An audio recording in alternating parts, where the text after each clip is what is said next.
এই যে ঘরটা দেখতেছেন, এই ঘরটার ভিতরে আমি কোয়েল পাখি আগে পালন করতাম। ৩ থেকে ৪ মাস, ৬ মাস প্লাস হয়ে গেছে। এখন পর্যন্ত সেই ঘুঘু ২টা ডিম তো দূরের থাক, সেই ঘুঘু ২টা এখন চলতেই পারে না। এই যে একটা, এই মোট হলো ২টা ঘুঘু। এই ঘুঘু ২টা আমি প্রায় ৬ মাস থেকে পালন করতেছি যাতে এইখানে ডিম পারে। মানে আমি তো আনি নাই, আমার ছোট ভাই ধরে আনছে। আনার পর সেই ঘুঘুগুলো ছোট্ট একটা খাঁচায় আমরা পালন করছি। আপনারা যেটা মতামত দেবে সেটাই করব। বাচ্চা ২টা যদি ছেড়ে দেওয়া ভালো হয় তাহলে ছেড়ে দিব। আসসালামু আলাইকুম। আশা করি আপনারা সকলেই ভালো আছেন। আলহামদুলিল্লাহ, আপনাদের দোয়ায় আমি অনেক ভালো আছি। তো আজকে আমি আপনাদের সাথে এমন একটা বিষয় শেয়ার করব। আসলে এই বিষয়টা হচ্ছে আমি মানে আমি ২টা ঘুঘুর বাচ্চা, অর্থাৎ ঘুঘু চিনেন তো আপনারা, ঘুঘু মানে আমাদের গ্রাম্য ভাষায় ঘুঘু বলে ওদেরকে, ঘুঘুর বাচ্চা ধরে আনছিলাম। মানে আমি তো আনি নাই, আমার ছোট ভাই ধরে আনছে। আনার পর সেই ঘুঘুগুলো ছোট্ট একটা খাঁচায় আমরা পালন করছি। পালন করার পর দেখতেছি সেই খাঁচার ভিতরে ঘুঘুগুলো আতুর হয়ে যাচ্ছে, মানে চলাফেরা একদম খুবই কষ্টকর হচ্ছে। তো সেই কারণে আমি কি করছিলাম, যে আমি একসময় একটা কয়েল পাখির ফার্ম বানাইছিলাম, আমি নিজেই তৈরি করছিলাম। সেই কয়েল পাখির বাসার মধ্যে কয়েল পাখি পালন করতাম আগে। তো সেই কয়েল পাখির যে বাসাটা এখন আছে সেইটা পড়ে আছে।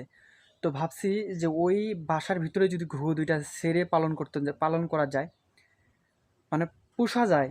তো সেই কারণে সেই যে কয়েল পাখির যে খামারটা ছিল, যে ঘরটা ছিল, তো সেই ঘরের ভিতরেই আমি ঘুঘুর বাচ্চা ২টা ছাড়ছি, ছেড়ে দিছি। তো এখন সেইখানে ছেড়ে দিয়ে পালতেছি।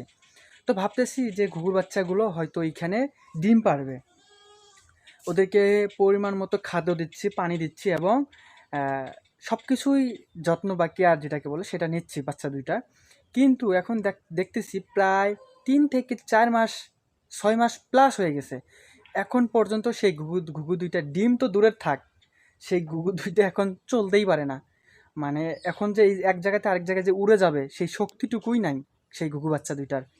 তো সেই বাচ্চা ২টা আমি আপনাদেরকে দেখাবো, আপনারা দেখেন। আসলে আপনারা মতামত জানাবেন যে এই ঘুঘুর বাচ্চা ২টা আসলে কি পোষা আমার সম্ভব হবে, না ছেড়ে দিব আমি? সেটা আমাদেরকে যদি একটু ভালোভাবে বলতেন, তো আমি আপনারা যেটা মতামত দেবে সেটাই করব। বাচ্চা ২টা যদি ছেড়ে দেওয়া ভালো হয় তাহলে ছেড়ে দিব, আর যদি জবাই করে খাওয়া যায় তাহলে খাবো।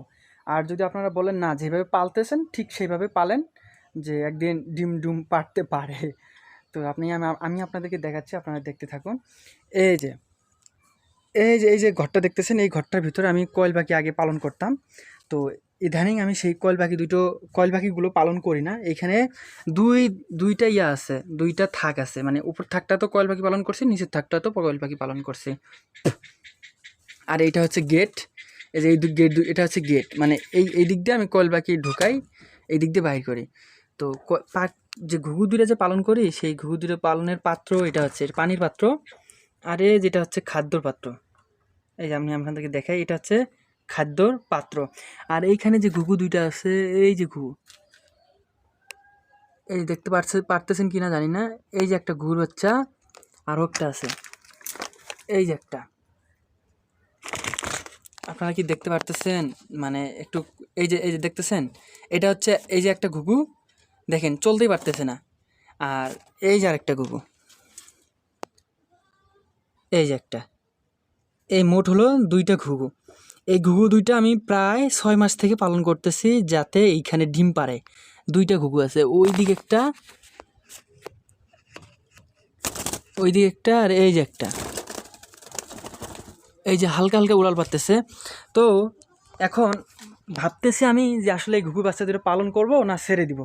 তো আপনারা অবশ্যই মতামত করে আমাকে জানাবেন। যদি পোষা বা ছেড়ে দেওয়া বা জবাই করায় খাওয়া যায় বা সম্ভব হয়, যেটা ভালো মনে হবে আপনাদের, সেইটাই আমি করব। তো আজকে ভিডিওটা এই পর্যন্তই। আর আমার ইউটিউব চ্যানেলে যারা নতুন, অবশ্যই চ্যানেলটি সাবস্ক্রাইব করে দিবেন। তো সকলে ভালো থাকবেন, সুস্থ থাকবেন। আসসালামু আলাইকুম।